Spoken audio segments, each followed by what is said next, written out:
Hey, y'all. Welcome to the first ever episode of the Ever Loyal podcast.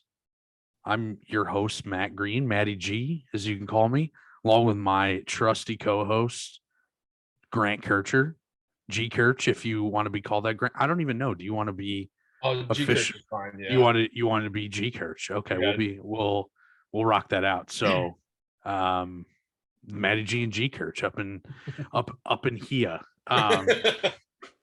So, for those of you who might not have any idea who the hell we are two super fans. Grant and I became really good friends after working together. We were feeling each other out in that first couple weeks, but then we realized we had the exact same uh, humor and love of sports.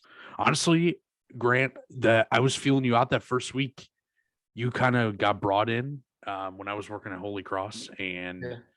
it was kind of out of nowhere. And I didn't really know who you were, but who the hell knew this was gonna this is what Yeah. this is gonna be. Yeah. So It's like we're staring into the mirror fucking 3 years apart.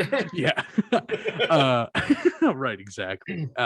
So I'm an ND grad, and I went to Holy Cross for a year. Holy Grant is a true Holy Cross guy through and through. He's a grad um, of the Hokro Saints. Fire up Ave Crooks, all that jazz.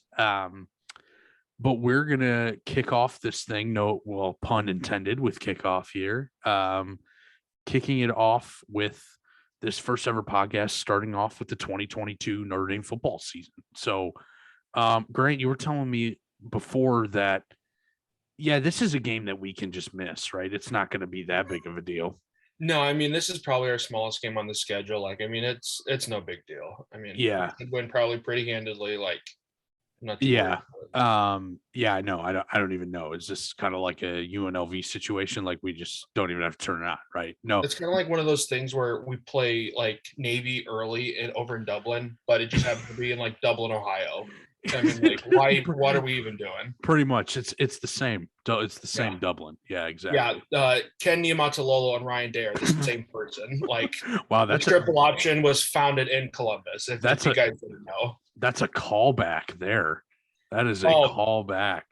that is my favorite name of any coach I think ever in college football. Like, just all of the vowels and just like it It's flows. Like, it's real I'm good. starstruck with that name. He's also got always has a lot of swag Oh yeah.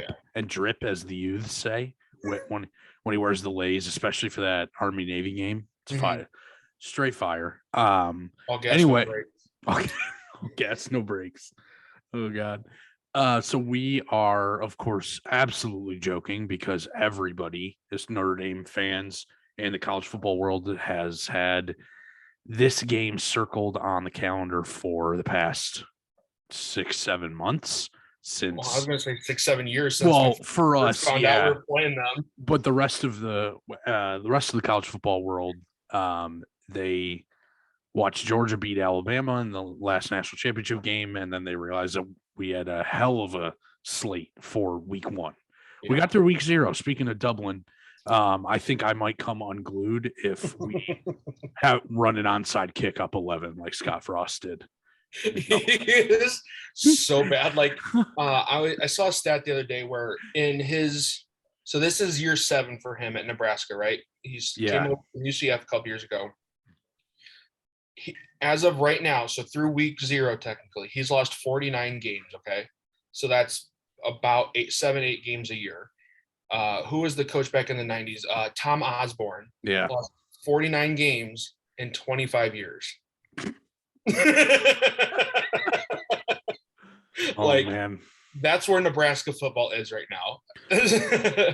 Now, now people you talk to there that sound like people do. We know that they lived through the Holtz era. You're just like in the 2000s, like lamenting the 90s because I mean what a downfall. Well, I wanted it to work out for him too, as an alum, oh especially. yeah. But Well, and then I um, mean they had the Texas quarterback come in. Everyone on game day picked him to win. yeah, Oh, all the game day or curse. The game Yeah, maker. and then Will Compton from Bussin' with the Boys, Yeah. said that they're going to go 9-0 heading up into the big house in the middle of November. It's like, what are we doing? You What can't are we beat doing? Northwestern and Pat Fitzgerald of all teams in Dublin, Ireland. How do you expect to compete with like even Kirk Ferentz in Iowa? I mean, like, what Yeah. are you doing? I know. I know. The that Northwestern to cover that big spread was a little too easy of a pick on Saturday. Too bad Hawaii couldn't have helped me out either. It had them at plus 8.5. I didn't think they'd like get 50 blown for me. out. I'll also big shout out Clark Lee. We're big Clark Lee guys here. Oh, and little throwback of a name, Nick Valdesari, director of recruiting. Yes, Nick Valdesari. Nicky V.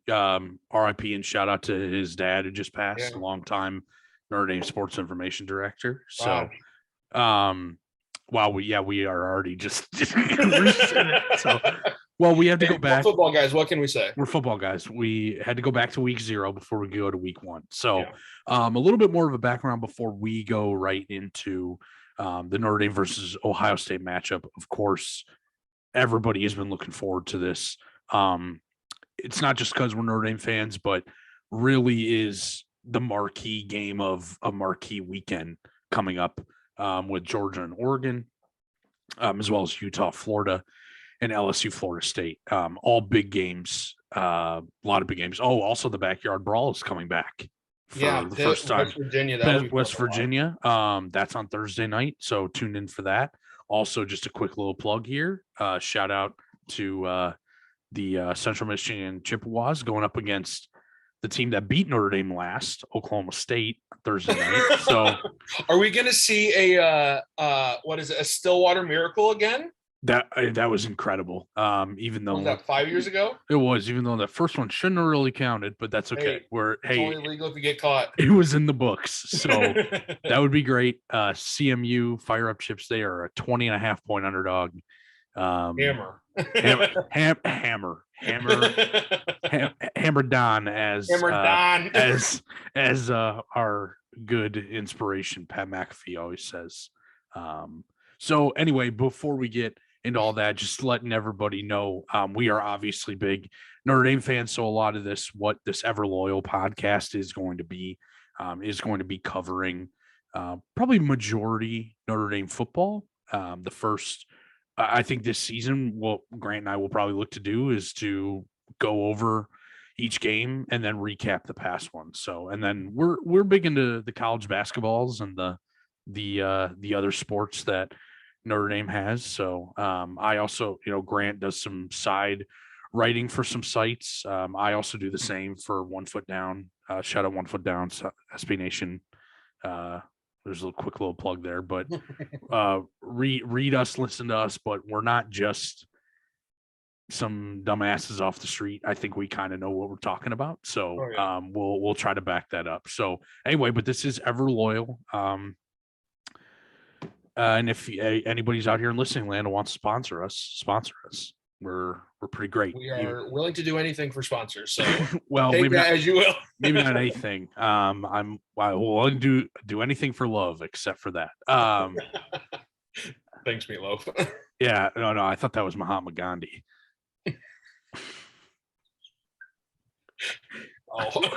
Oh. And this is where our 3 listeners will drop off. Now we're down to 1, and it's probably Lauren. Yeah, and Leanne potentially. Oh, I'll tell you right now, she is not listening to this ever. She loves me, but no. Also, maybe Ian. If you hear us chat about that, Lauren or Lo and Leanne are both of our respective significant others. Shout out you guys for dealing with us, especially during football season. So at least Lo has some experience. Leanne has not seen me in it. That's true. Lo also has grown up and is a Notre Dame fan. Yeah. So no, that's not a shot at Leanne. Oh yeah, it's just it's different here. Leanne didn't grow up a Notre Dame fan, so she has to get indoctrinated a little bit more. Is just the deal here. So Well, cool. Well, obviously, we are very, very excited that this game is coming up. Notre Dame football is back. Always exciting. And football is back because week 0 happened. The NFL preseason is wrapping up. And we're diving right into week 1 of college football. So, today, on the night of taping, is August 29th, and we're 6 days away from game day. And 5 days, brother.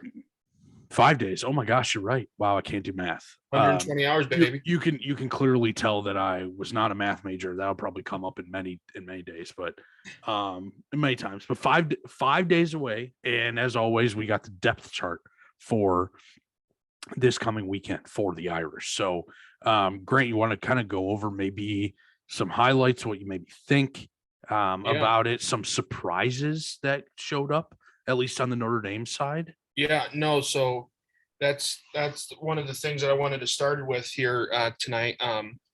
One of the first big things, Jarrett Patterson. I know that's a name that's been brought up a lot lately.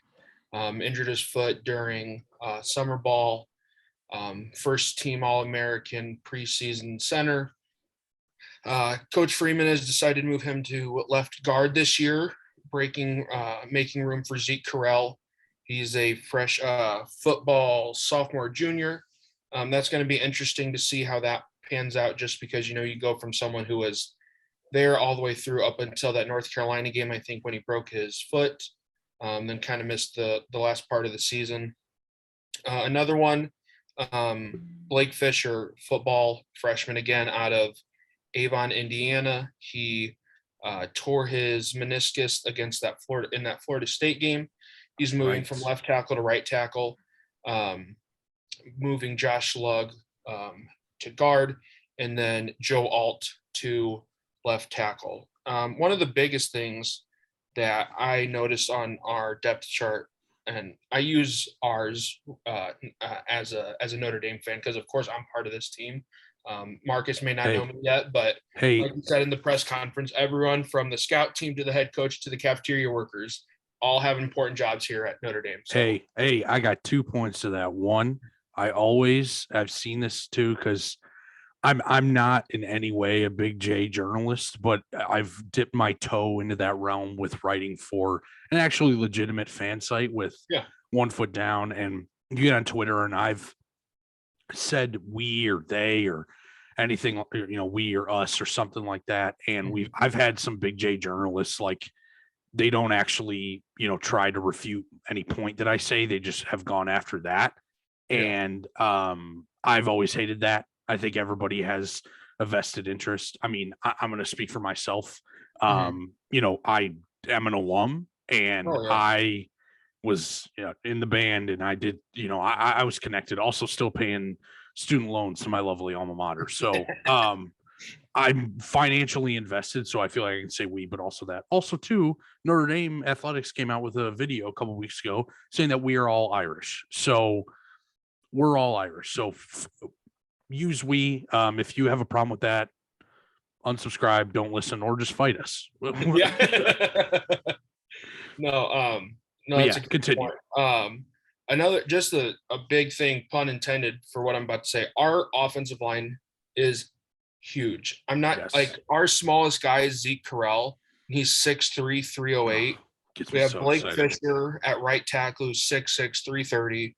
Right guard, Josh Lugg is 6'7", 315. Jarrett Patterson, left guard, is 6'4", 310. And then Joe Alt is 6'8", 315 also. I mean, like, when you think of an offensive line unit, I mean, it's these guys. I mean, even our backups are huge. Tosh Baker at left tackle, 6'8". Rocco Spindler, left guard, 6'5".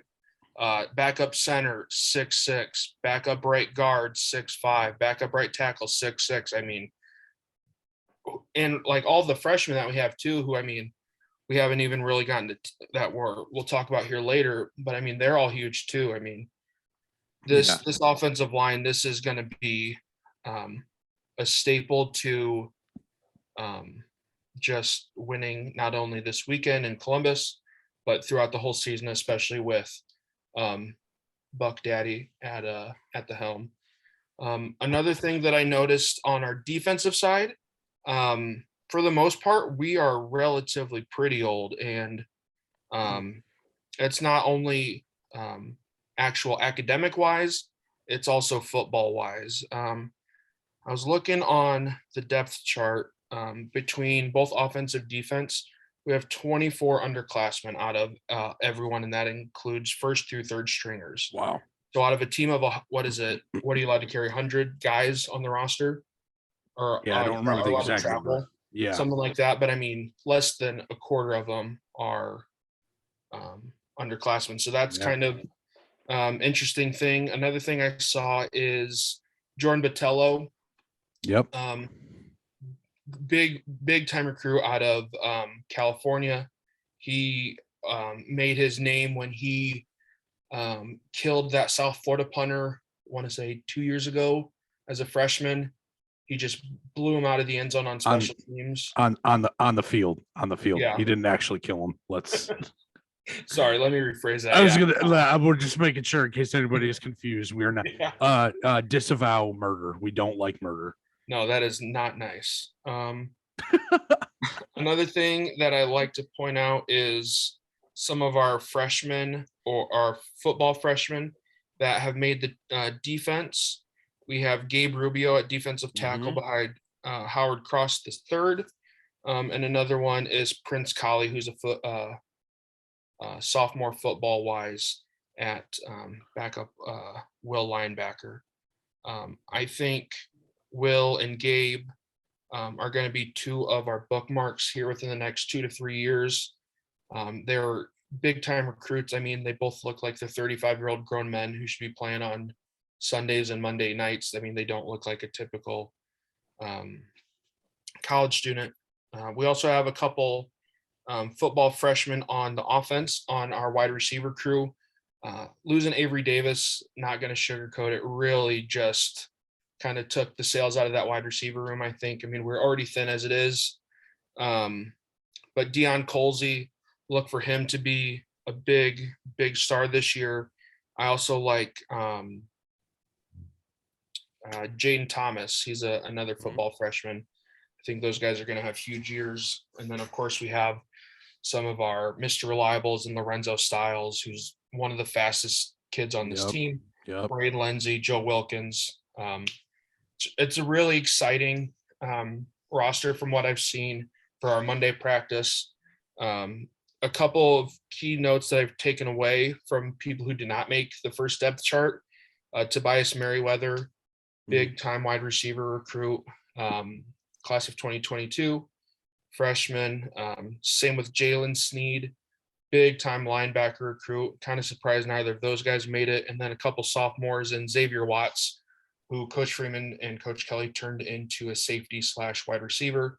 And then Aiden Kiana Ana, another big time defensive line recruit out of Hawaii. Those were kind of some surprises. Just the fact that they didn't make it and how highly touted they were. It'll be interesting to see if Coach Freeman is forced to play any of these freshmen and bring them up based on how everyone else does. I'm really kind of hoping that changes from the Kelly administration. These guys are big time recruits and they know how good they are. They're not going to sit on the bench and let these upperclassmen take reps when they can be just as good, if not better. So yeah, that's our offense and defense, and then we have basically a brand new special teams and kickoff. Weird. Yeah, it's weird to say not here like door or these are. We went. Didn't we go from Yoon to Door?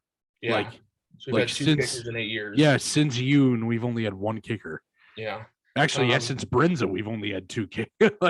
2 kickers. So 3 kickers in 12 years. I mean, yeah, it's pretty good. Yeah. First we have Bryce McPherson. He was originally a Georgia Tech commit, got a Notre Dame offer on a Tuesday, then committed to the Irish. I want to say that Saturday morning. We have another one, John Sott. He's a punter. Yep. Brand new guy. And then I forget the guy's first name, but he's a transfer senior. His last name's Groupie. He's our is it Groupie? Kicker. That's how I'm going to pronounce it until I hear He's Jason Garrett and Jack Collinsworth say otherwise. Balake groupie. Yes. Go see Oshag Freeman's Blake, office. Blake, what? Okay. Yeah, so again, I think the big takeaway is that O line, so much Definitely. experience. They really have to be, especially as we call ourselves O line U, really have to be the staple of this group. Yeah. Look for them for the leadership. Well, And then again, just hopefully that defense with Isaiah Foskey, Jordan Botello, JD Bertrand, Jack Kaiser, all of those guys. Brandon Joseph, he's someone who I didn't point out, transfer yeah. from Northwestern. We've had good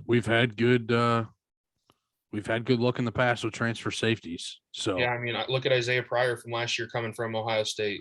Zay Pryor, obviously Aloe Gilman. Yeah, oh God, stud. I know, transfer out of Navy, but yeah, that's what I was glad to see, and thanks for that. That's I think super helpful. I think that you get bogged down, and one thing, Grant too, he mentioned it, but these guys, it's not like not like an NFL roster. They're not going to get cut, but some of these, especially Xavier Watts, I was a little surprised. He kind of had a somewhat decent spring, decent summer, or I guess fall camp, whatever you want to call it. Yeah. So it's surprising, but we were talking earlier, this could be a one-off game plan for many reasons. It's Freeman's first, it's a first regular season game. Mm-hmm. It's hostile environment. You go with, I'm always big on, you go with the experience, and that could be the wrong choice. You don't really know, but when push comes to shove, if we're going to go with experience, I'd be down for that. And then maybe some freshman or one of these newer guys will show out. So, the another thing too is that we got the Irish kind of got hit by the injury bug, unfortunately, especially in the summer. Just different injuries kind of unfortunately reminded me of 2015 when it felt like there were injuries upon injuries. So that's why some of these guys will be interesting. Those freshmen might have to step up, especially with wide receivers. We've had that down. Avery Davis got that gut punch, tearing his other ACL. And yeah, so that's that. So Grant, maybe it kind of sounds like from what you were talking about, the O line is probably our biggest strength, Notre Dame's biggest strength. What would you probably say is probably the weakest or weaker side where we're going to need to see guys step up? I think it's unequivocally that wide receiver position. Yeah. Braden Lindsey, love him. I think he's been underutilized. Same with Lorenzo Styles. Those guys both came in huge targets. They're quick. They can go and get the deep ball. Just all these cliche comparatives that you hear Mel Kiper and all them talk about, on draft day and everything. But physical at the point of attack, they have to really step up. I'm excited to see Jaden Thomas. I really want to see Tobias Merriweather go and force Coach Freeman's hand. We almost lost him in the middle of the summer. I think he was also looking at USC. So he trusts Coach Freeman and Coach Rees on that offense, but I think the wide receiver core without a doubt is where we need someone, and it may not necessarily be a Lorenzo Styles or Braden Lindsey, but it may be, a Joe Wilkins Jr., a senior, step up and say, guys, this is on me with Avery Davis down.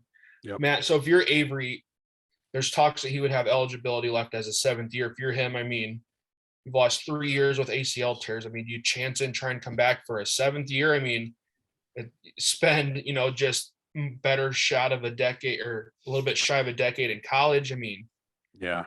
You go out on your own term? Do you go out like this? What would you do? Oh, yeah, it's a great question. And, I think about that too. I think, you get a guy like Avery Davis, and, we saw this with Sean Crawford or any of these guys that just become fan favorites. It's like you want to see them, stay, but we're still in uncharted territory because we're going to have still a few more years of guys who got the COVID exemption or, meaning they basically had a free red shirt year. So, The seventh year, it's a little out of the ordinary, but you're going to see a lot of guys probably playing for that sixth year. This would have been Avery Davis's sixth year. It probably depends. I don't know. You'd have to take a look at it. A guy like Avery Davis, you got to love him. He's obviously captain caliber for this team, but especially with his injuries and his college career, there's not much probably to be realistic about going to the next level in the NFL. You're probably looking at undrafted free agent at best with him. Special team So, sort of guy. yeah, right. And that's no knock on him, of course, but it's just hard to make an NFL roster. And that'd be him. He might want to hang him up or try I wouldn't blame him for trying for the pros, but if he's kind of realistic, it might be like a last chance at football kind of thing. Yeah, and I mean, I think again, this is me as coming from a fan standpoint, but I mean, yeah. I'll always remember him for that game tying touchdown catch against. Oh my gosh, of course. I mean, he will go down in like the yes books as a hero. For that game was for everything that happened, during that year. I mean, that game was right. Well, and all-timer. you root for him. Like he's got to figure out. But yeah, kind of selfishly, I might want him to come back because I love him. He is just he's a rare bird in college sports and college athletics. You don't see this as much with Notre Dame, not to toot our own horn, but we haven't yet really lost guys much to the transfer portal. Yeah. That's kind of raging college football right now. I'm an okay proponent of the transfer portal. But he was quarterback, running back, wide receiver. He's just done it all. He's been tried. He's been thrown into different positions, literally. And he's just done his job. And he's obviously a guy that players respect. So to see him come back and do like a full final year would be awesome. But he's got to, of course, look out for his health and then look out if he can make any, sort of money or just wants to move on. So that's a great question.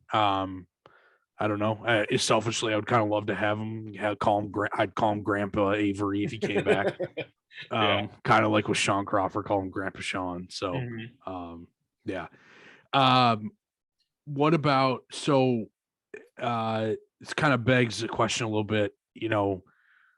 We talk about our players or Notre Dame's players, but part of the reason why this is going to be an insane challenge is because of the talent on the other side of the ball.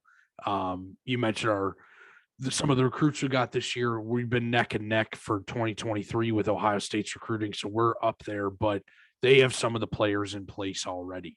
So we don't have to go through the whole thing. And obviously one thing that's standing out to me for the game coming up is how our corners and our secondary plays, because you have, and I'll let you take over here for a little bit just to maybe kind of go over what we might see from Ohio State. But obviously you have Smith and Jigba, who's arguably one of the best wide receivers in college football. And then you have CJ Stroud throwing him the ball, who is, he's not a September Heisman, like he's a Heisman candidate. So that's for me where I think it is kind of the rubber's going to meet the road, is even though we don't have our wide receiving core needs to figure it out. We have a tough offensive line, and we do have guys who can run the ball, and we have Buckner who's going to help with his feet too. So that could help that, but it's how our corners and secondary are going to play against a really potent offense. I mean, if we saw anything from Brandon Joseph back when Northwestern played Ohio State last year, we've seen him in coverage. It's not like we're getting Northwestern caliber like athlete. I'm not taking any shots at Northwestern because they're playing D1 college ball. And, I'm sitting here at 26 talking about these 18-year-olds, but you call it though. Yeah. Yeah. Brandon Joseph is from everything we've seen, he is a Saturday primetime player, not a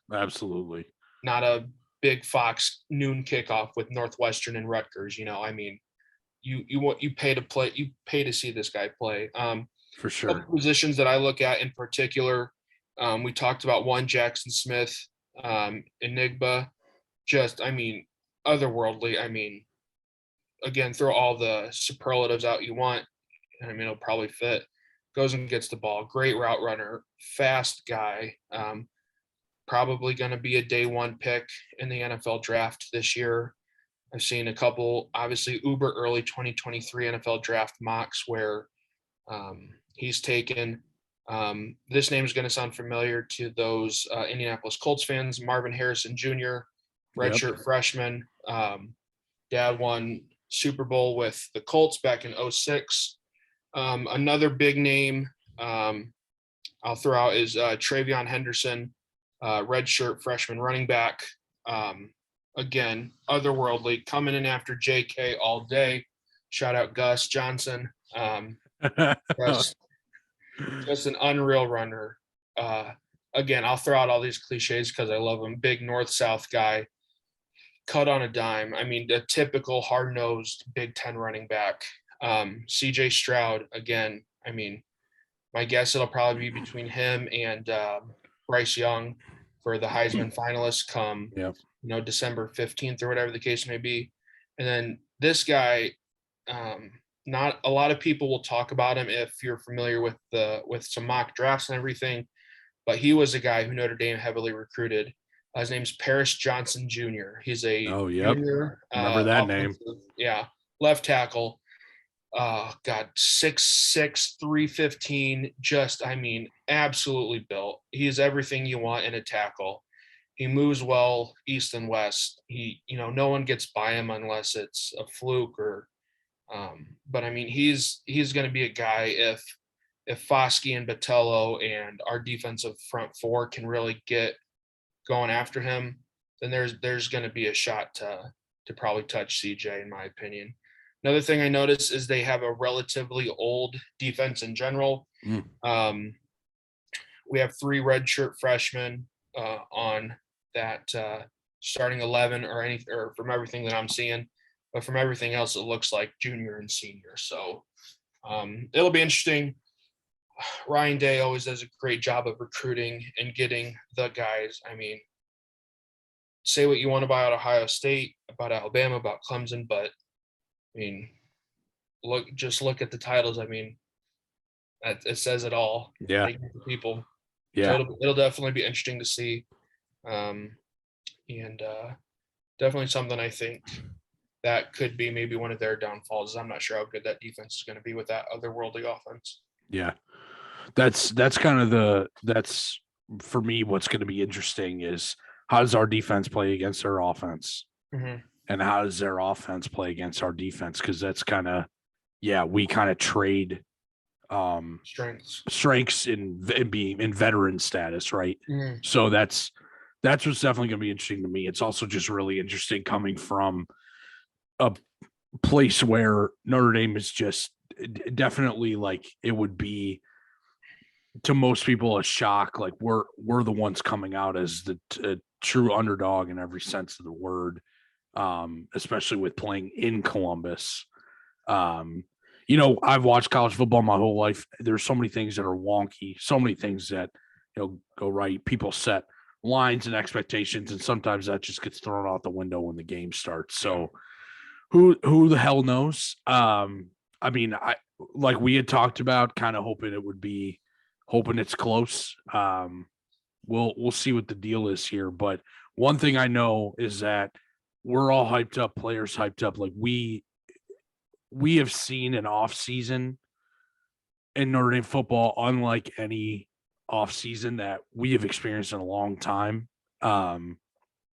When Brian Kelly left and there was that whole few days, it seemed like it was a year, but it was like just a couple of days where Notre Dame didn't have a head coach. And people were saying, like, this is the first coach, we don't have coaches that go to another program.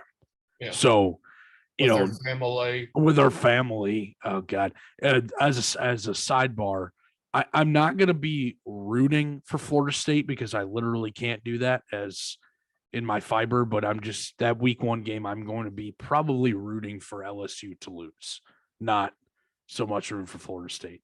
It's like when Ohio State plays Michigan. I will just openly say it. I hope LSU, they won't go 0-12 like I'm very well with that. But if they go 6-6, boy, that'll be almost as good as Notre Dame going like 11-1, 12-0. I mean, Yeah. that'll make my whole college football season. Yeah, that would be incredible. But enough of that Bostonian Bullshit. gumbo. I don't know what the hell he was ever doing, but Fake backwoods driving his Tesla around campus. yeah, I know. One person that I know never said anything like it was going to be he could just drive his Tesla around a few states and be able to recruit, even though BK is losing recruits to other schools. But that's besides the point.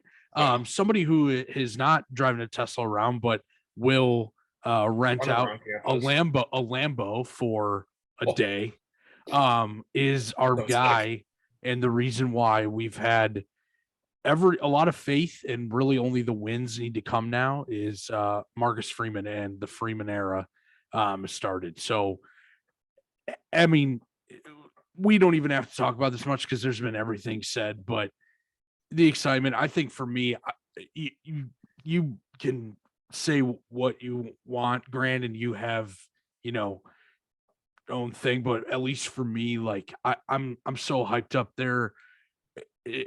Don't try to sound elitist with this at all, but especially when you're a Notre Dame alum and you've gone through it, and you too, you're around the program. You worked in the recruiting office, correct? Yeah, so you were around the program. It feels different, and when you have somebody just fully buying into the values and not making excuses for who we are, it's really, really easy to root for you. So Marcus Freeman, man, people have been asking me. I don't really think, if I'm to be honest, like I don't really see a playoff berth this year. I mean, it could happen. I'm maybe just trying to set my expectations not too high.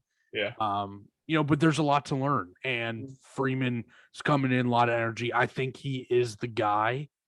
I just don't know about this year. But in the next couple of years, when he's building a top 5 recruiting class every year, that's going to pay out dividends. Maybe not this year, but coming up. So I don't know if you had similar thoughts, or if there's anything that like you could shed light on that maybe not a lot of us have heard or you've thought of differently. I think a big thing, and I'm sure this has been talked about in some areas, but it's his age. Like he's, I mean, what is he, 36? Like 36, yeah. Okay. I mean, he was in these guys' positions. It wasn't 3, 4, 5 decades ago. It was 12 years ago. Yeah. I mean, he was at Ohio State when they won the national championship in, what was it, 04? What 02 season. 02. Yeah. I mean, so he knows what it takes to win. I think he's a person that wants to be at Notre Dame. He doesn't necessarily see this as a stepping stone. I know there in the coaching hierarchy, you have to become a head coach and then an OC and then another head coach and then another OC, kind of like that. But I think he's a guy that wants to be there. The guys rally around him. I've seen Michael Mayer talked about it on again, Bussin' with the Boys. It was Will Compton and George Kittle. They were talking about how Coach Freeman is on campus all the time, like especially during the summer, like those summer workouts, where he was saying as much as BK did for Michael Mayer, that he just wasn't on campus. And I think a guy, again, who wants to be there, wants to see this program return to all of its former glory, 34 and a half years and counting. I think that's just, it's so attractive to these guys. I mean, he said in his presser today, and I know we're going to talk about that a little bit later, he wants to be these guys' coaches for life. I mean, not just the 3 to 4 years that they're here in South Bend, Indiana, but, they want to be, he wants to coach them for life. So, I mean, just he's saying all the right things. He's bought in. He has us fans, hopelessly romantic for this season. Again, I think me and you kind of differ on what we think our predictions are going to be this year. I'm probably a little bit more optimistic in that, but I mean, I'd rather go down with him on that ship than have BK just bitch about our facilities or lack thereof in recruiting. The guys aren't getting the right food. The nutrition wasn't. Our athletic trainers are awful. I mean, and how dare they? Make no mistake. This is me. This happens to me every year because I still just have a lot of PTSD from past years where you have high hopes and they just get Shit kicked in. Yeah. yeah, kicked in the dick. So uh I'm with you on the ship. I'm going down or rising up with him Yep. for sure. So, and you mentioned too. So let's maybe get into it. It's something you just said. So he had his first kickoff kind of press conference today. I mean, he's had ones in the past, but this was game week. What kind of stood out to you in that? I think a big thing, and he talked about it, and it might not be something that is going to be like really eye catching. He talked about last year when Ohio State lost to Michigan and Oregon, kind of the things that they did and how maybe Notre Dame can take a look at what they did. But a big thing that he talked about was the correlation between the history and tradition of the school that they're at and winning. He played under Coach Tressel over at Ohio State. Yep. Where they learned like the fight songs, they learned about the history of Ohio State, and he's brought that here to Notre Dame, where he's teaching the kids about why the end zone slash marks are the way that they are, why there's 18 of them, why they're at a 42-degree angle, the fact that there are 18 of them and that they're at a 42-degree angle, the fight song. I mean, really divulging themselves into the Notre Dame tradition and lore, which a big thing, especially for alumni. And bringing back the pregame mass before the player walk. Yeah. I mean, I believe that he is not Catholic himself, but that's one of those cool stories that he talks about where he said this a few times, but he realized that wasn't a thing. And like you mentioned, he was on that Ohio State team, but was heavily recruited by Notre Dame. And that happened on his recruiting visit. And when he became head coach, he just said, why isn't that a thing? Like, how can we, who gets to change that? And I forget what assistant coach he talked to, or I think it might have been Ron Paulus, who's, I think, something like assistant director of football operations. He was like, well, that's the head coach's job. Like you make that call. So, and I've seen it, and there've been rooms full of alumni, parents, and friends. They've like stood up and applauded because that came back. So it just shows you, like, whether you're from that background or not, that's a part of Notre Dame that you can't take away. Yeah. And it's pretty clear that he gets it. I think that's why, we're rooting so hard, because we want that overall success. We want that national championship, because it would just be icing on a cake for a guy who just seems like he gets it and is just a guy that's meant to coach college age kids. Well, I mean, if again, this is way down the line, kind of sort of big picture, but I mean, if he was able to bring the elusive national championship back to South Bend, I mean, we're going to rename the statue or the stadium. I mean, Marcus Freeman Memorial Stadium. I mean, that is, again, I'll talk ill, or not ill, but I'll talk negatively about Brian Kelly, until my I go blue in the face. But I mean, that was one thing that he couldn't do. He had plenty of opportunity to do it, but just again, for whatever reason, just couldn't. So it's nice to see the small things be brought back into this program. Kind of goes along the lines with my next point of intentionality, doing everything for the betterment of the team and the program here at Notre Dame. I mean, it could be easy, in some areas to take shortcuts. He was talking about how, a scout team player might feel, oh, I'm only just a scout team member.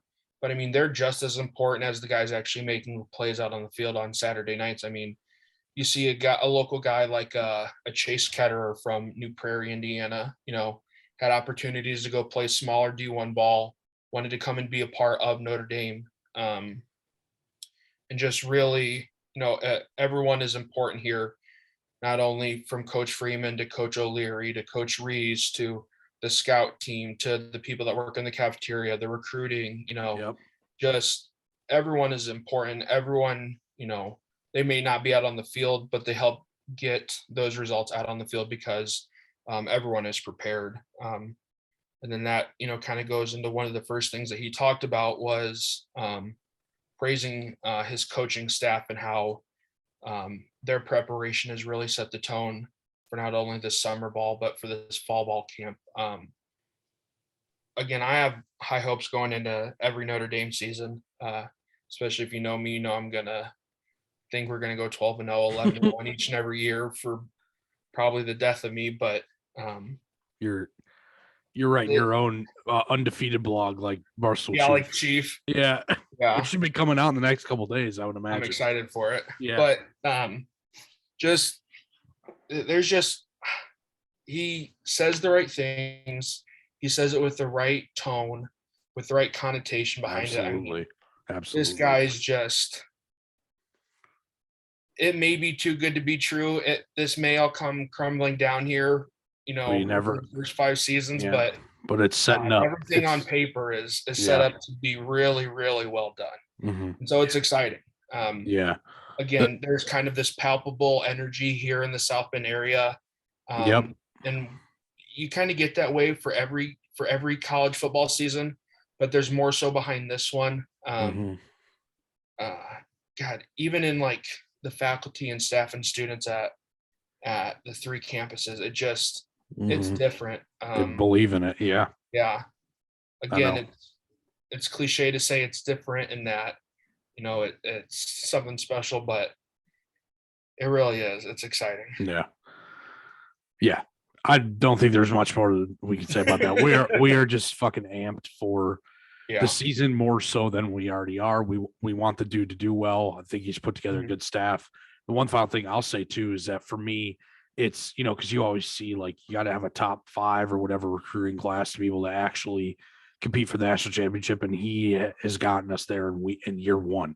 So if we continue that, it's just like you said, it might seem like it too good to be true, but that's the one piece that you go back by data and it backs up. If you have a great, if you won the national championship, you've had a really, really good recruiting class or classes combined. Well, so that's the thing. I mean, before we were pulling recruits that we're trying to beat out from like Northwestern and Stanford and Ivy League football schools, or a mid-major, or some of the smaller Power 5 conferences. But now we're openly and actively competing against the Ohio States, the Alabamas, the Clemsons, the Texas. Like fuck them, but the Michigans. I mean, hell, we just stole fucking CJ Carr from literally right out of the bloodline. Like, that was probably my favorite moment of the summer, minus the Hangover video. That was so good. But just stealing CJ Carr right out from Michigan. He literally lives in so fucking funny. So, his dad is Lloyd Carr, or his grandpa's Lloyd Carr. Yeah. Come on. But no, and that's one thing too. I've heard, people say, we don't really know yet how to deal with losing multiple 5-star recruits, which we already have this summer. But that's a sign of us growing in a good way. Is we're going to be losing 5-star recruits to the top programs in the nation. And it sucks that we lose those guys, but that just means that we're in it. We just don't really know what to do when we see a 5-star, because it was so fucking rare to see that. But now just something to get used to. So it's a new era. It's a new time. Like I've kind of been saying, this is not your grandfather's Notre Dame football. And I am so here for it. We've at least won. And that's one thing I dislike what he did to leave, but BK did set us up to win more, but we can get over another hump too with big games and actually winning a national championship. And if we have this new era, I'm super fucking excited for it. That's another thing too. It seems like it's been a culmination of a lot of just shit years. Like slap in the face of, oh, we're so close, or you see all the big pundits from ESPN's, the Fox Sports of the world, where will Notre Dame ever win one? Well, our recruiting is right there, and you can't. At some point, recruiting is going to take over for itself. And another thing about losing these 5 stars is, um, whenever they talk about their Notre Dame visit, it's always how great it is. The facilities are amazing. The people there are amazing. The coaching staff is second to none. So it really kind of makes you wonder. Again, I'm going to talk about this because I'm putting it together as the sentence is coming out. But I mean, BK, one of his big things was when he left in his presser was how shit our facilities were and the fact that we don't have a football only, state of the art facilities. You don't hear these 5 stars and 4 stars who are coming and looking at Notre Dame seriously saying the same things. I mean, Right. the what is it, $500 million new indoor complex, second Yeah. to none. I mean, you may see these things in Alabama, but I mean, it's Yeah. different. I know. It's definitely interesting. It is for sure. So, well, awesome. I think, we have broken down, about as much as we can. I think one of the next things and probably one of the final things to do is I want to just go over each of our predictions. Mhm. First of all, I think we do season and then want to just go for the game coming up. Yeah. So, um, you kind of alluded to this. I think I might know what you might pick for the record for the season, but Mhm. are you seriously, are you going to go 12-0? No, I'm as much optimism as I have for this season. Yeah, I think Buckner's going to be the real deal. I think Michael Mayer is agree. going to somehow outperform expectations.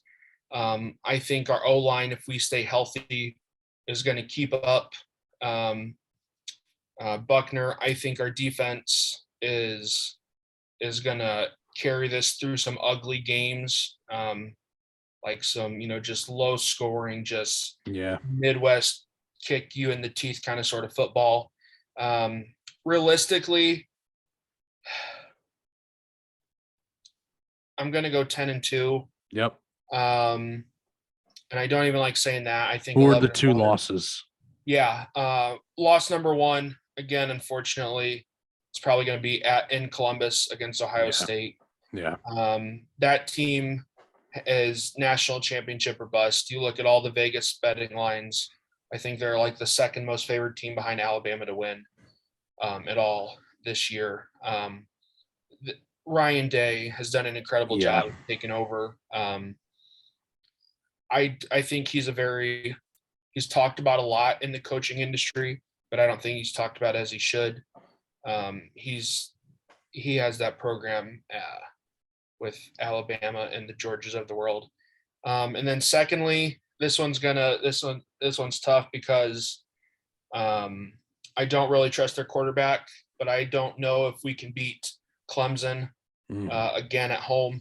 yeah, They have DJ Uyunglele, who's built like a fucking shit brick house at quarterback. Oh well. But the things that scare me are their defense. They have Yeah. 3 guys projected to go within the top 25 picks. Another guy that I wanted Notre Dame to go get was Brian Brisset, coming off of a torn ACL. Plays, I think he's 6'7", 3 and change, but I mean he plays like he's 6'7", 240 with his hair on fire. Byron Murphy is another one, and then they have someone in their secondary who I'm drawing a blank on their name, but unfortunately, I think those are probably the 2 losses. I can convince myself to say 11-1. But yeah, that's probably realistic at 10-2. yeah. I'm kind of in the same boat here. I want to be realistic. I've been saying my confidence is going to go up and down, up and down. Today, I looked at our roster and again, I haven't really seen us play, but especially with the offensive line, Buckner, I agree, is a real deal. You can use Mayer as, I mean, if he isn't the first tight end picked in the draft, something's wrong. Like he is. I mean, I know you got. I'm blanking on what's the guy's name from Georgia. Brock Bowers. Yeah, Brock Bowers. So yeah, 1 and 2, but I mean, he is at worst the second best tight end in the nation. So you can use him so many ways. I'm gonna be excited. I think the roster could get it done. I just know the gauntlet we got on the other side, the Ohio State. So yeah, I will more than likely chalk that up as a loss in Columbus. And then I'm thinking maybe one more. I actually don't even know if it's going to be Clemson. Mhm. Um, their defense is scary, but having it at home, like a real home game, Yeah. helps. You just don't really know what the deal is going to be in November for Mhm. the season. I don't even really know what it could be. BYU is an interesting game to me. I don't really know. That's kind of like the one like a wild card game. Like we just don't really know how that's going to be. It's a Shamrock series, which we're undefeated in, so I don't know. I'll probably, you know what, I'll say 10-2, but I can't really pick out where the second loss will be. So I'll say 11-1. I think we do have the tools to run the table. I also think Ohio State, if we somehow did beat them, they would definitely run the table. Oh yeah. I think 11-1 for the regular season is their floor. So I'll say 11-1. And we'll see where we go from there. But I could also see 10-2 as well. And we're playoff fringe, I think. Another group that I didn't even talk about that I feel foolish for not talking about is our running back room. Estime, my Estime, man. Logan Diggs, Oh, the Jet, Chris Tyree. I mean, Estime's a those guys beast. are like Yeah. that Twitter viral video, dog. Yeah. Chris Dog. Tyree, dog. Dog. Logan Diggs, dog. Dog. Audric Estime didn't know he played football, but he came out this year, dog. Dog. You know, like I mean, just Audric Estime. I literally watched murder a grown man last year against Georgia Tech. I mean, This is why I love this. It just epitomizes run the damn ball. Like it just oh my god. do it. And especially with how big that O line is, they can make holes for any and everybody. I mean, Yeah. whether it's 5'10" Chris Tyree, I'm probably being generous to Mr. Jet himself, but 6 foot, 240-pound Audric, Estime. It's gonna be a great room and fun room to watch. Yeah. And then you had Buckner in there too. So I don't really know, but we'll see. We're predicting at least. I think we're looking at a good season, if not hopefully even better than good and great, with the talent that we do have. So love that. So let's get down into it. We have broken down the game. We have talked about position groups. We talked about the gauntlet that Notre Dame is facing, but let's break it down here. So just overall prediction. We talked about one of the losses it would be, but let's do kind of official picks here. To break this down, as of a few minutes ago when I looked, so approximately 9:30 p.m. on Monday the 29th, we're 5 days away from the game. The spread is set at 17.5. Obviously, Ohio State is the favorite, and over under total 58.5. So Grant, what do you think about those lines? Give me your prediction based on the spread, who wins, or point totals, and if you do a score, give me a Yeah. score for us. I don't necessarily know if I agree with 17.5. I can understand why unproven quarterback from Notre Dame's perspective, really relatively inexperienced wide receiver room. But I don't know if it's 3 scores worth of difference. That kind of just seems like Ohio State bias. Again, Notre Dame's always going to be rooted against just because they're the team for 100 years, in the states. My guess is if I have to take one of the lines, I'm probably taking Notre Dame in the points. Yeah. I think that defense is going to surprise some people. I think if Isaiah Foskey can line up opposite of Paris Johnson, I think he can do some damage from that Viper position. I really like him to have a great year. He's 13.5, 14 sacks away from breaking Justin Tuck's all-time career sack record at Notre Dame. So I think not only that, but the pressure for him to perform so he can be a top pick here in April's draft pick really helps. Oh God. What about score? Score. I'm gonna go. I'm always gonna take the over. I'm gonna die on that hill for life's too short to bet the under. Thank you, Dan. Big Cat Cats. I'm gonna go 35-24. Ohio State wins a close one. Okay. This is gonna sound horrible, and I hate using this term, but a moral victory. Yep. If we get out of Columbus, losing by 14 or less, it's I think it's really going to be really good for our mental and know that we can compete with the Ohio States and Alabamas of the world. Yeah. No, that's great analysis. I'm right up there with you. This is one of those things we might get bogged down in the emotions of the game as they're going on. I mean, admittedly, I will, but when you look at it, like, what is our expectation? The expectation that the public has set is that we're going to get steamrolled. Yeah. So why not do that, or why not us? Shock the world, right? I mean, who knows? It's the first game. You have no idea what's going on. I think where you're headed is kind of right where we are. I'm not going to blow smoke and say, oh yeah, we're, it's going to be flipped and we're going to get a 10, 14 point victory. Like, I'm not going to do that. Yeah. You're probably kind of dead on that. I think, both teams got some jitters. We do, each of us individually have offensive weapons. So I'm probably looking at, I think it might be like a 7-8, maybe 10-point loss. Something along the lines of, like, I don't know, I take the over too. Also, one thing that people should know about me specifically is that I don't bet on Notre Dame. It's bad juju. So these are if I would do that. Also, I think with the money line is like plus 550 or something like that, Notre Dame. If you want to, I think just maybe a little sprinkle on that money line isn't going to be bad, just in case we do shock the world. But you are probably looking at something like I could see 35-24. And I know this is our show and I can do what I want. So I know I've been saying chalking up as a loss, but my official score prediction, because with scores, I never pick us to lose. I'm going to go with the classic 88 Miami score of 31-30. So the Notre Dame. So the that over hits, and so see, I can do what I want. That is my official pick, but I'm gonna go with something probably.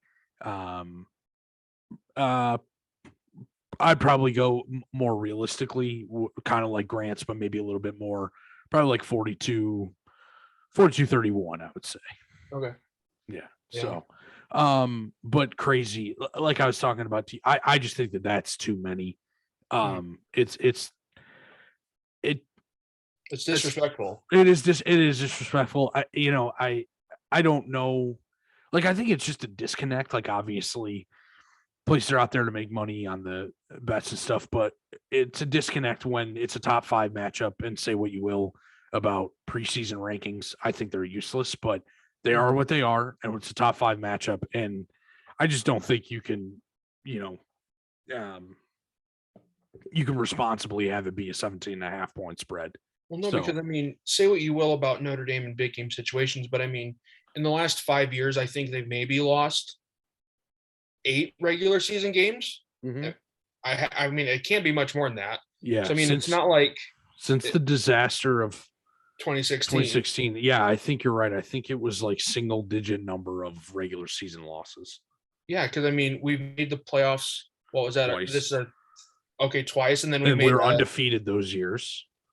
Okay, so there's 0 losses. Well, we were 10-1 with the ACC championship in 2020, but but still, it's been relatively few regular season losses, so I don't know where that comes from. Again, the same tired narrative of not being able to win the big one, I guess. But that's late. That shouldn't drive, right? I know, and it is what it is. But I think that that's where we are.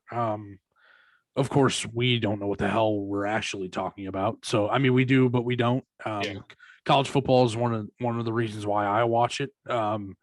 Is my favorite sport, is because it is a flawed game played by flawed kids whose brains aren't Kids. fully developed yet. So, and that's not a knock on anybody's players, especially Notre Dame's, but you literally, the science says your brain isn't fully developed when you're playing college football. So it's a Yeah, I mean, flawed game played by flawed guys, and you they're have no kids idea what's too. going to happen. Right. Yeah. I mean, they're 18 to 22-year-old guys who are, I mean, they're not getting paid for this, but they're putting their body out on the line for our entertainment. So Yep. it's fun. Yeah, it is. Well, I mean, that's about it. Grant, do you have any, final parting words of wisdom for whatever the hell audience we're going to have here? Yeah, I think it's going to be a good season. I think there's going to be some more freshmen that make an impact on this 2022-2023 Notre Dame team. I'm not going to go out on any limbs and say, and I'm not going to throw Tobias Merriweather's name out there, but I think some of our wide receivers our older ones could get pushed for starting time. And also don't be surprised to see some of our younger defensive linemen play. We have a really, really good recruiting class. That's one of the big things I'm into is recruiting. Follow that shit, religiously. So just don't be surprised if we see some new faces on either side of the ball this year. Yeah, I think, don't be surprised. We not a lot of people, if you don't know us, I'm surprised it took us this long, but I understand nothing. As people know, if you're going to catch on, we're probably going to have a lot of the Office references. Just a little bit. Just a little bit. So that's it for me. I think just buckle in. I guess too, just as a fan of college football in general, I'm excited. It's exciting when it's your team that's in a game that matters a lot. And it's like I was saying at the beginning of the top of the show, we are the marquee game of a marquee weekend of college football. So, and I'm not blowing smoke up our own asses. Like this is reality. It's a top 5 matchup. It's been anticipated for years. I think we rock and roll and we see where we go. You're not going to be able to tell me this on Saturday night, but I can't let the emotions get too much of me one way or the other. Got to think of it as a development thing. So I'll just have to play this for myself.